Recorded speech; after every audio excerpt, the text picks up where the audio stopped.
जन्मोक्ष मार्गे तमादिनाथं प्रणमामि नित्यं तमादिनाथं प्रणमामि नित्यं। जय बोले अनंत सिद्ध परमेश्वर देवादिदेव श्री 1008 शांतिनाथ भगवान की परम पूज्य आचार्य भगवंत गणाचार्य गुरुदेव श्री विराट सागर जी परम पूज्य पट्टाचार्य चर्या शिरोमणि श्री विशुद्ध सागर जी द्वादशांग जिनवाणी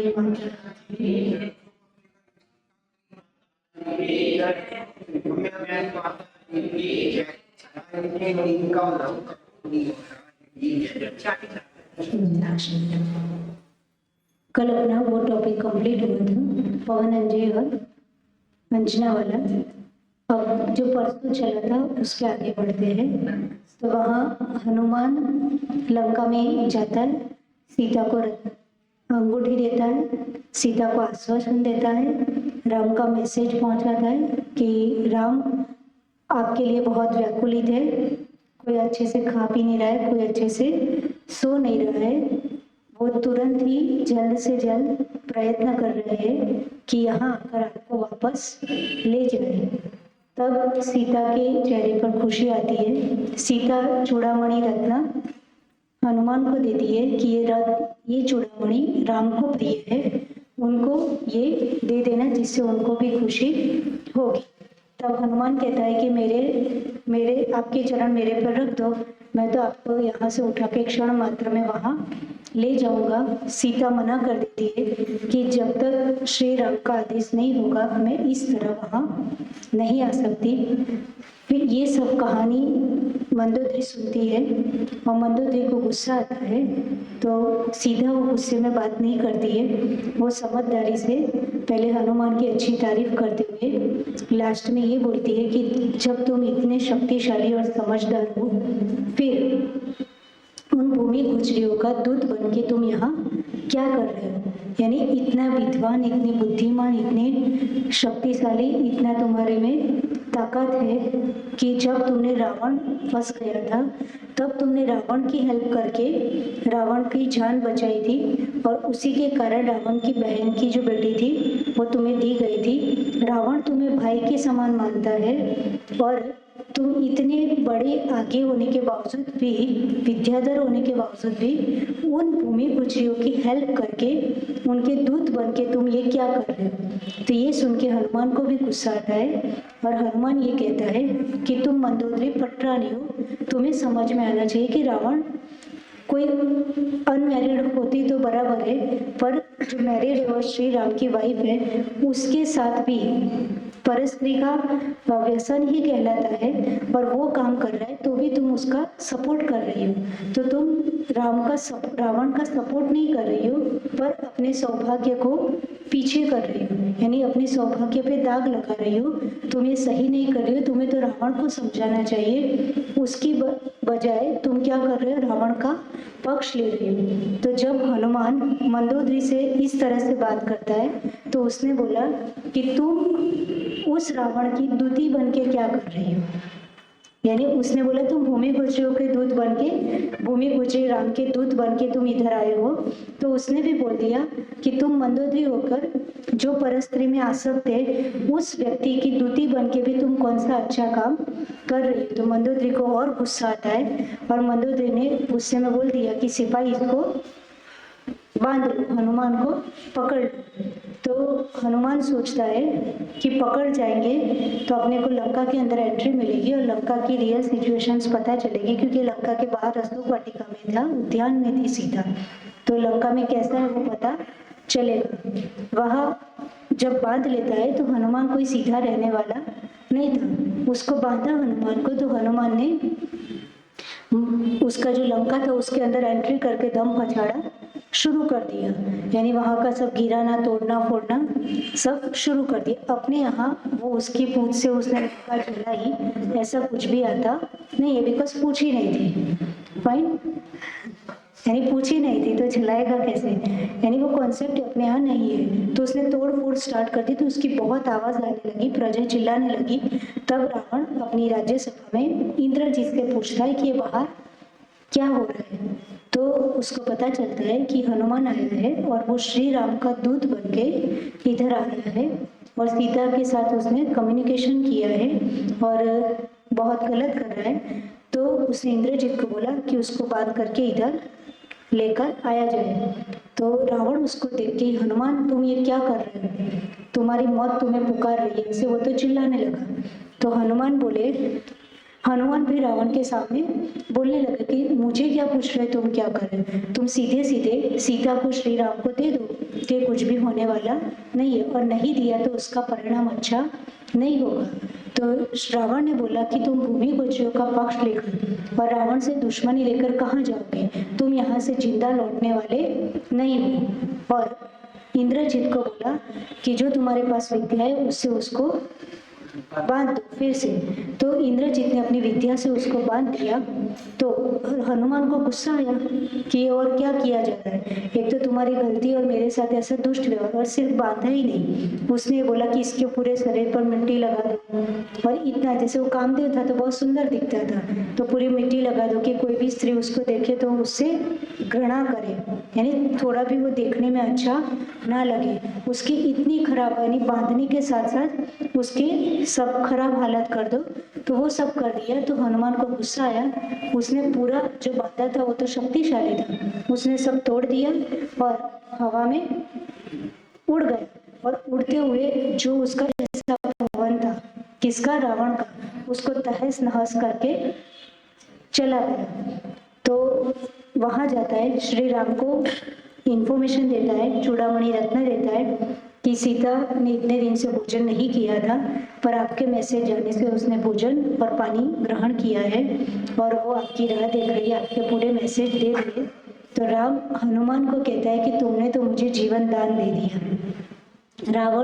राम हनुमान को कहता है कि सीता सुरक्षित है, यानी ठीक है लंका में है बट सुरक्षित है, और तुमने मेरा मैसेज वहाँ कन्वे किया और तुमने मुझे उसके कारण जीवन दान दे दिया कि मुझे आज बहुत खुशी हुई।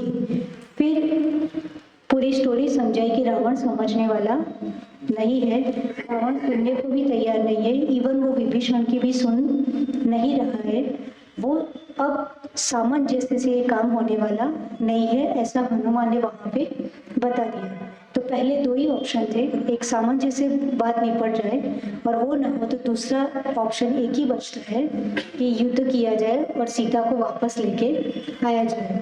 तो अब दूसरा ही ऑप्शन बचा। तो लक्ष्मण फिर से बोला कि अपन सब युद्ध के लिए तैयार हो जाए।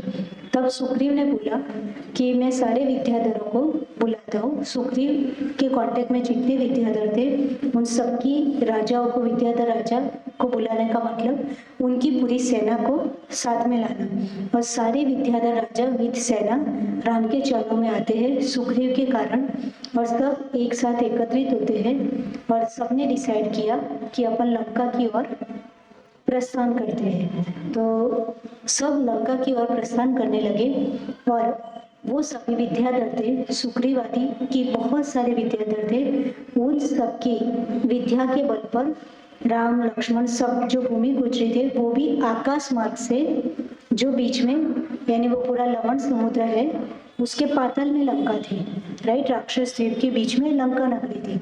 तो आकाश मार्ग से सारी सेना लंका नगरी के बाहर एक हंस द्वीप था। कौन सा द्वीप? हंस द्वीप। उस हंस द्वीप में, हंस द्वीप अब वो भी दूसरे के अंडर में होता है, तो उसके साथ युद्ध करके हंस द्वीप को वो पूरी सेना ने जीत लिया, जिससे जीत लेने से वो हंस द्वीप उनका हो गया और वो लंका से बिल्कुल पास में था। वहां पे पूरे सबने क्या किया, रुक गए। अब लंका के बाहर यानी लंका से थोड़ा ही दूर हंस द्वीप में पूरे विद्याधर राम लक्ष्मण सब पहुंच चुके हैं। ये न्यूज गुप्तचर यानी रावण का जो गुप्तचर था उसने रावण के महल में जाके घबराते हुए रावण को बोला कि बहुत अनर्थ हो गया, राम लक्ष्मण अपनी पूरी सेना के साथ अनेक विद्याधरों के साथ हंस द्वीप पर आ चुके हैं और लंका की ओर प्रस्थान कर रहे हैं। तो रावण बोले क्या बात है, ये तो मेरे पर कलंक है कि वो आजकल के दो छोकरे और मेरे से पंगा ले रहे हैं, ये रावण पर कलंक है, ऐसा नहीं होगा, चलो युद्ध के लिए तैयार हो जाओ। तो उसके सारे मंत्री डर गए कि इतने सारे विद्याधर और उसमें भी राम लक्ष्मण, इस तरह से दोनों रावण और लक्ष्मण के बीच में युद्ध होगा तो क्या हो जाएगा। तो मंत्री ने रावण को फिर से बोला कि हमारी निवेदन है, हमारी विनती है कि आप सीता को राम के पास लौटा दीजिए, नहीं तो लंका का अच्छा नहीं होगा, लंका पूरी नष्ट हो जाएगी, लंका विपत्ति में आ जाएगी, पूरी प्रजा अनाथ हो जाएगी।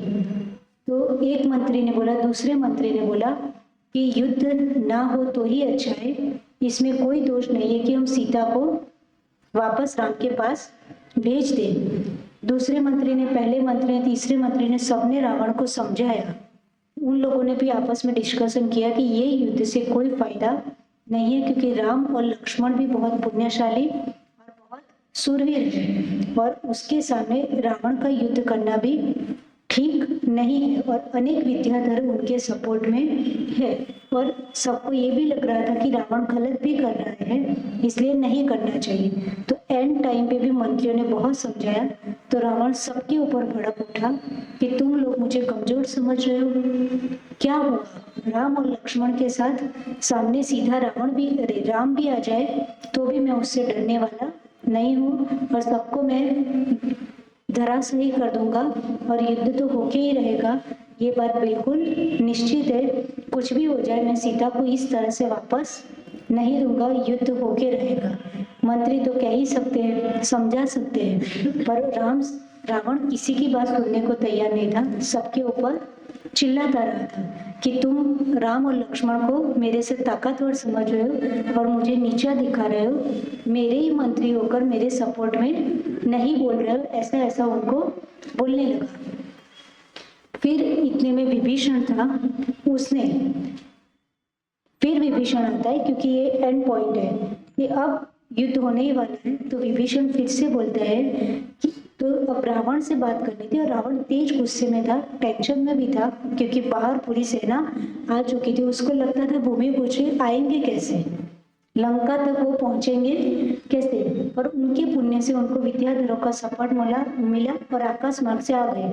अब उसको जो टेंशन यानी बिंदास था कि वो लोग यहाँ आ ही नहीं पाएंगे राम लक्ष्मण और युद्ध होने वाला ही नहीं है और सीता को कोई वापस ले जा सकता नहीं है, पर वो लोग आ गए, वो टेंशन में, मंत्री भी उसके अपोज में उसको रोक रहे हैं। तब विभीषण भी प्यारे शब्दों में बोलता है कि जिससे रावण को ईगो भी हर्ट ना हो और वो बात मान जाए। तब उसने बोला कि भाई आप इतने बुद्धिमान पुरुष हो, बहुत समझदार व्यक्ति हो, हम सीता को वापस लौटा देंगे, उसमें हमारा कुछ भी नीचा दिखेगा नहीं, आपकी कीर्ति पूरे 3 लोक में उज्जवल है, सभी लोग उसका आदर सम्मान करते हैं, आप इतने चतुर हो, इतने होशियार हो, इतने विद्वान हो, एक स्त्री के चक्कर में आपकी पूरी कीर्ति धूमिल हो रही है, आप कोई भी उसमें नीचा नहीं दिखेगा जब आप सीता को राम को वापस दे दोगे। अभी भी समय है, अभी भी मान जाइए, अभी भी समझ जाइए, युद्ध करने से लंका सिर्फ नष्ट होगी, उसके अलावा कुछ नहीं होने वाला। ये सब विभीषण समझाने रावण से बात कर रहा था।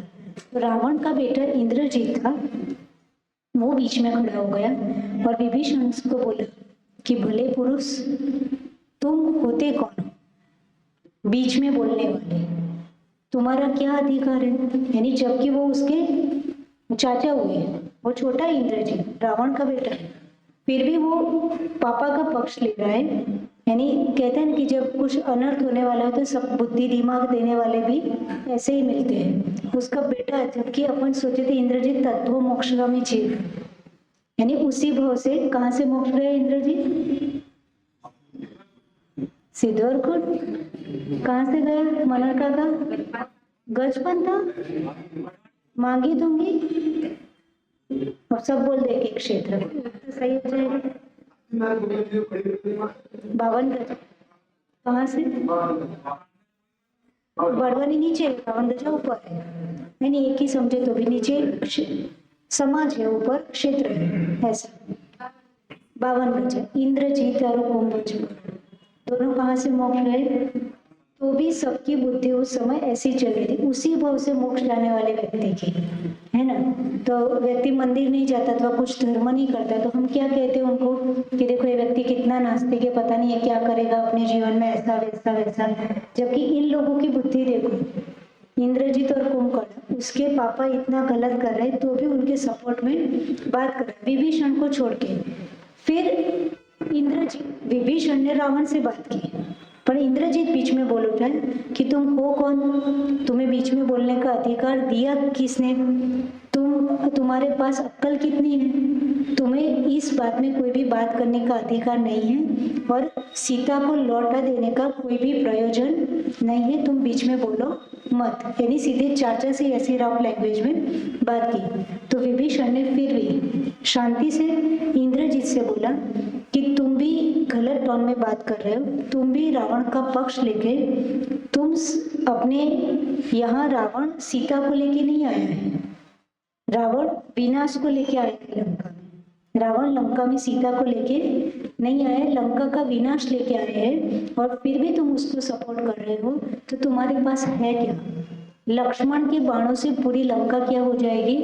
नष्ट हो जाएगी, पूरी लंका विपत्ति में है, और फिर भी तुम रावण का पक्ष ले रहे हो। बहुत समझाता है विभीषण इंद्रजीत को, पर इंद्रजीत सुनने को तैयार नहीं था।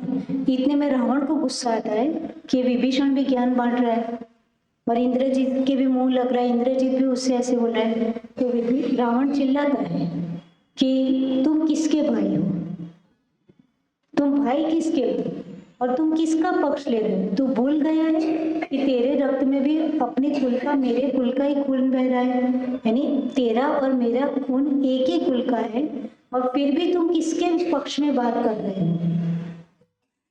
तुम्हें ये सब बोलते हुए तुम्हारी जीभ कट नहीं जाती अथवा तेरी मृत्यु नजदीक आ गई? यानी वो इतना चिल्ला चिल्ला के रावण भी विभीषण पे बोल रहा है।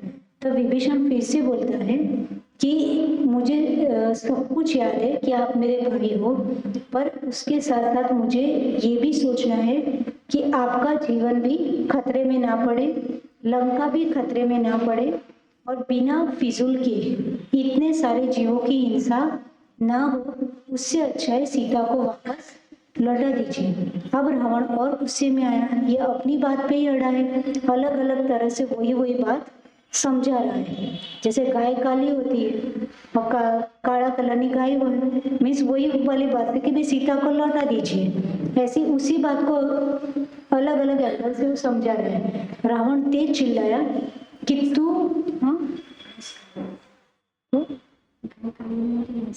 होती है, गाय भी काली होती है। तो रावण फिर जोर से चिल्लाया विभीषण पर कि तू यहाँ से जाता है कि फिर तेरी मौत यहाँ आज निश्चित है, क्योंकि तू भाई होके भी शत्रु की भाषा बोल रहा है। तो मेरा भाई है पर भाषा कौन सी है? शत्रु की भाषा है। तो या तो तू यहाँ से चला जा, नहीं तो आज तेरी मौत निश्चित है। अब विभीषण को भी क्या आया? गुस्सा आया। तो उसने बोला कि तुम यदि मेरे से युद्ध करोगे तो मैं भी तुम्हारे से युद्ध करूंगा। तो विभीषण तो खाली खड़ा था, रावण के पास तो राजा था, राजा की पोस्ट पे बैठा था, तो तलवार और सब कुछ था। तो उसने तो तलवार निकाल दी कि आज तो तेरी यहाँ काम पूरा होगा, क्योंकि तेरी बुद्धि भ्रष्ट हो गई है। तो उसने तलवार निकाली। तो विभीषण ने बोला तुम तलवार मारोगे तो मैं ये महल का खंभा उखाड़ के तुमसे युद्ध करूंगा। तलवार नहीं है तो क्या होगा?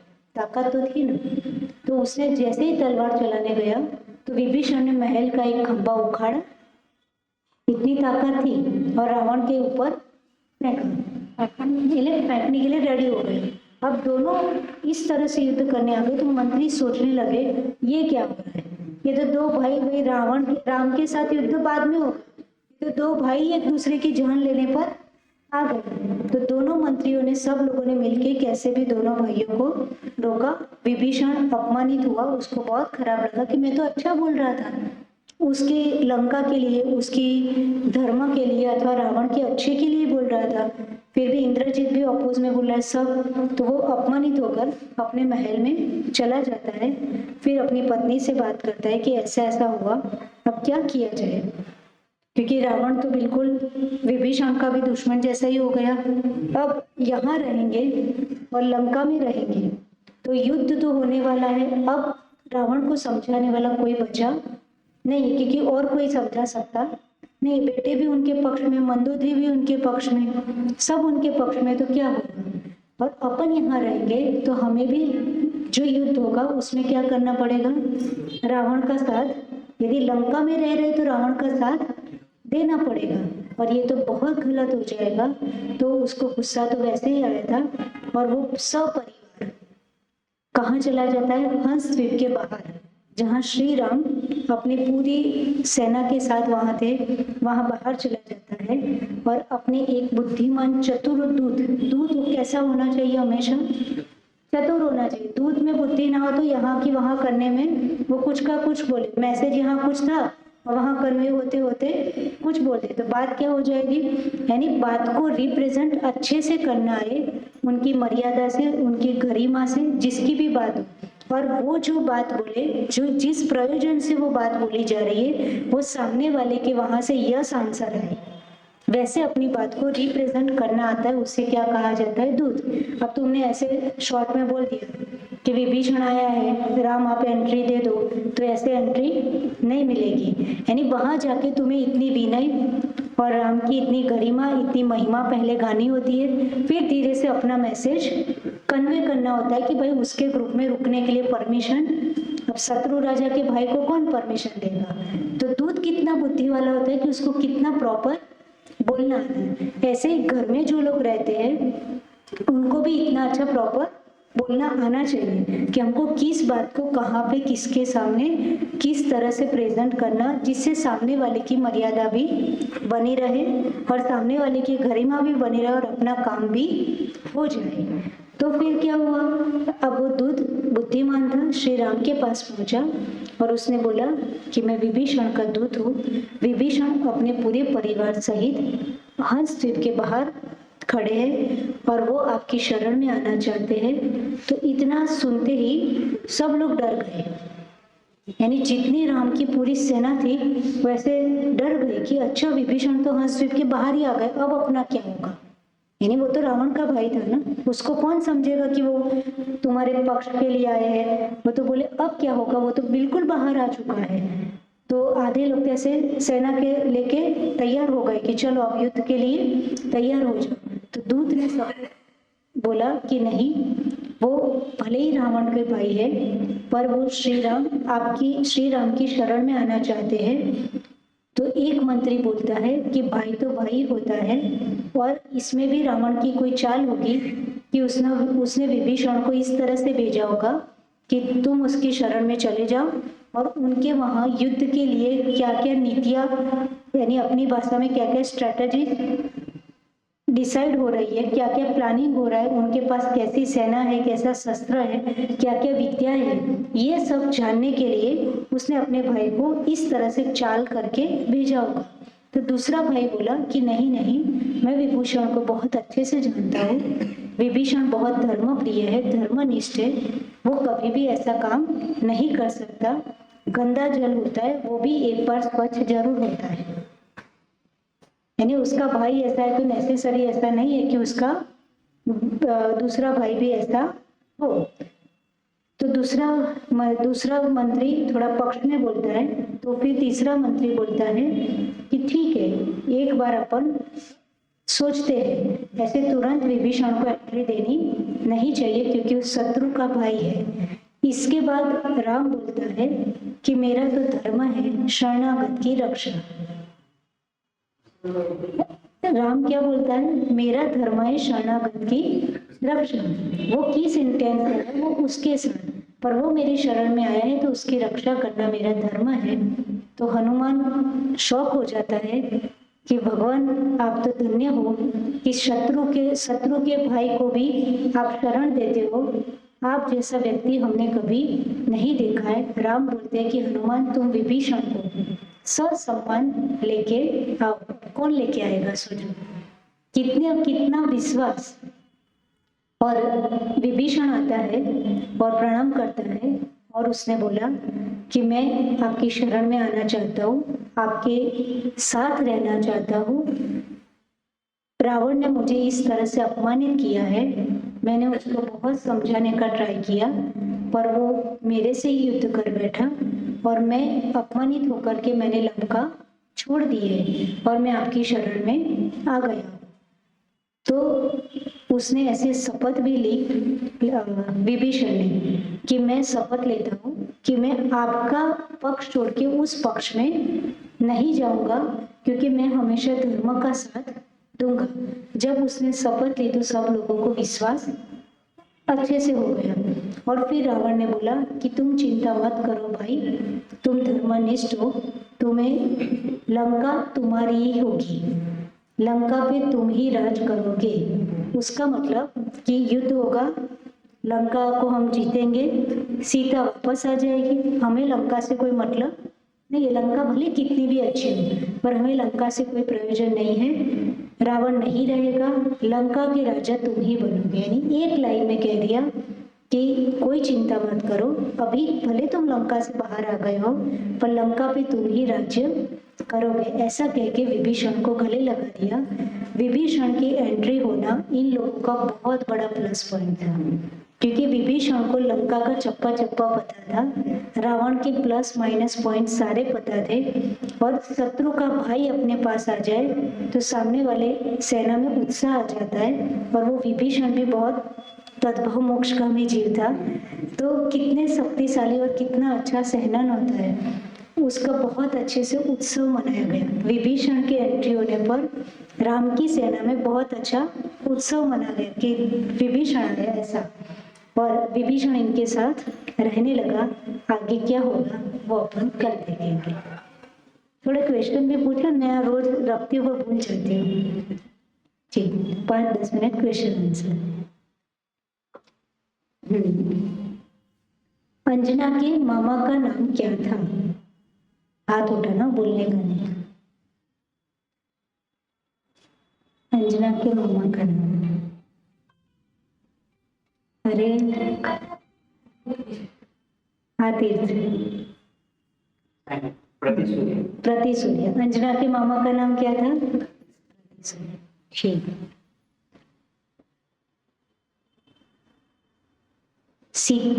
अंजना को कौन से कर्म उसने किए थे पूर्व भाव में जिसके कारण उसकी दशा इस भाव में ऐसी हुई थी? अच्छे से सुना।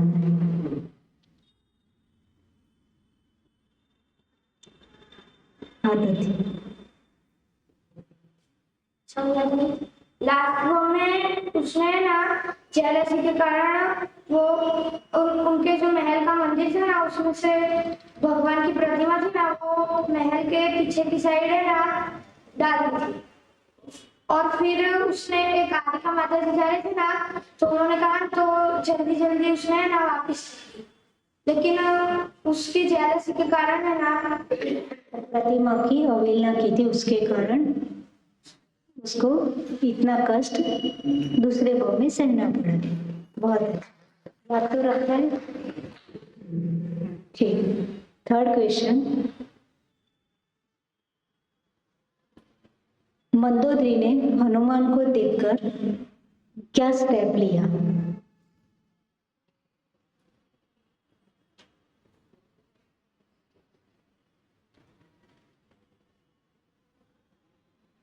इजी है।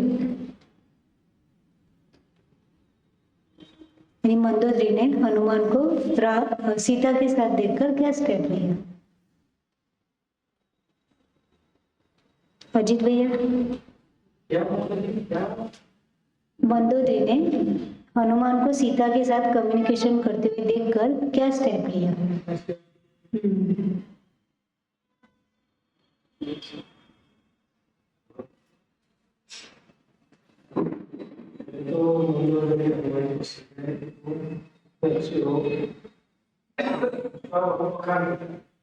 उसको जान लिया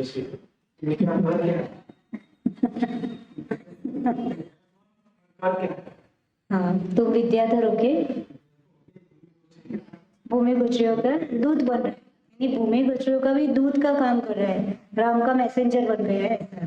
फिर क्या किया? फिर तो हनुमान जी को जानते उन्होंने राम को रोक गए। हाँ, वो और हनुमान ने सिपाही, अरे मंदोदरी ने सिपाहियों को बोला कि इसको, आगे नहीं। वेरी गुड, ठीक।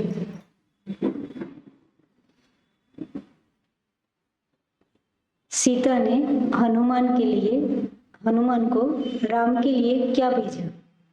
बहुत इजी। हाँ, पायल बाबू।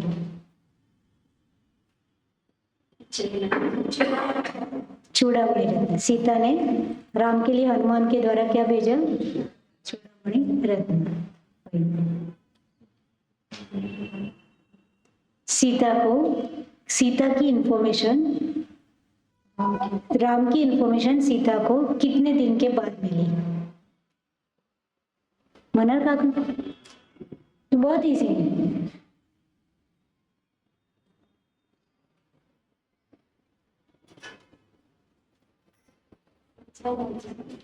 सीता को राम 11 दिन बाद मिली, बहुत अच्छा।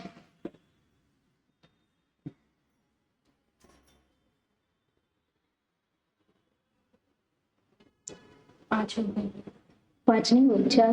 5 हो गए। 4 हुए? 5 हो गए। 5 5 हुए, ठीक है। आ जाओ 5 लोग, आ जाओ।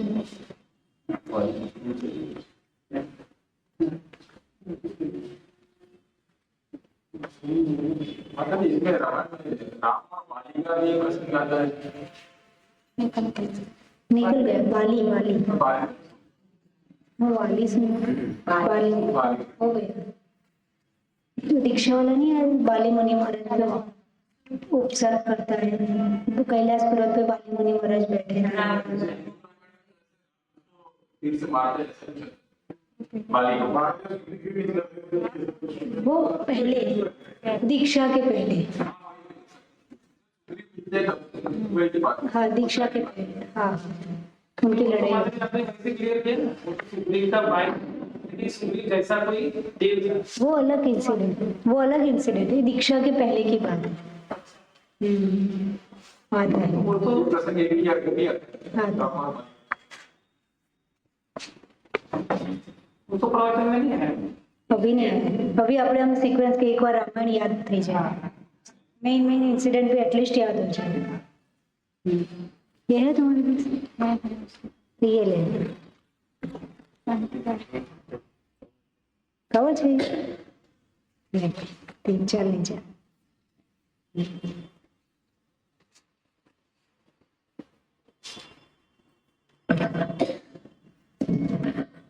अजीत भाई अभिषेक करते? कहाँ करते हैं? करते? ठीक है, लय शांति धारा इसमें बढ़िया। और मैं ऊपर होता बटन नीचे नहीं है। अच्छा, बढ़िया। समाधि लो समाधि रखी।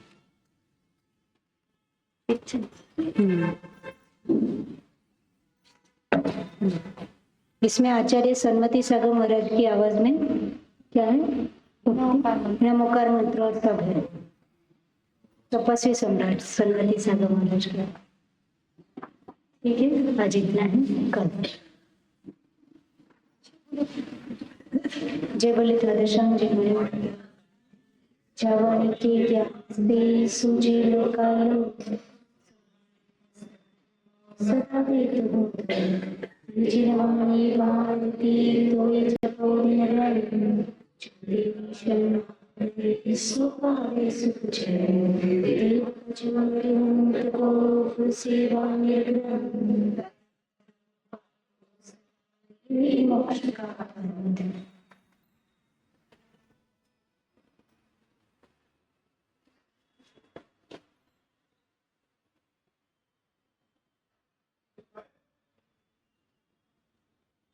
जगले